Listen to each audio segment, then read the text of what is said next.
আর এখন মাঝে মাঝে কি ইসি হোয়াটসঅ্যাপে চলছে, নির্দেশ সব হোয়াটসঅ্যাপ, আজকে এটা কালকে ওটা পরশু ওটা, সব হোয়াটসঅ্যাপ চলছে। বাপস রে বাপস, নতুন প্রযুক্তির ব্যবহার, সেই প্রযুক্তির ব্যবহার যদি অপব্যবহার হয় তার বিরুদ্ধে তো আওয়াজ তুলতেই হবে। সেটাই আমরা বলতে চাই যে এই ধরনের ঘটনা যারা করছে এবং প্রত্যেক দিন আমাদের সংবিধানকে পদদলিত করতে চাইছে, আমরা তার বিরুদ্ধে আওয়াজ তুলছি এবং তুলবো, আমরা থেমে থাকবো না। কি চাইছে? যে অন্য রাজ্য থেকে লোক নিয়ে আসুক, অন্য রাজ্য থেকে ঝাড়খণ্ড, পার্শ্ববর্তী এলাকা বিহার, উড়িষ্যা, এরা আসুক, ভোটার ওখান থেকে আসুক, কিন্তু হবে না। ধরা পড়ে গেছে অন্য জায়গায় যেখানে এই ধরনের কাজ করতে গেছে তারা বুঝতে পারেনি, কিন্তু বাংলার মাটিটা অন্য মাটি, এটা বুঝতে হবে।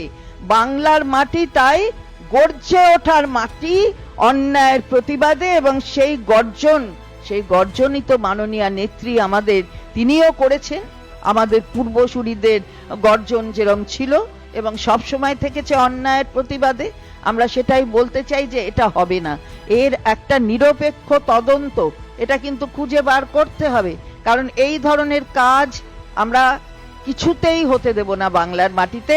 একটা বৈধ ভোটারকে অবৈধ করে দেবেন, এটা আমরা মানব না।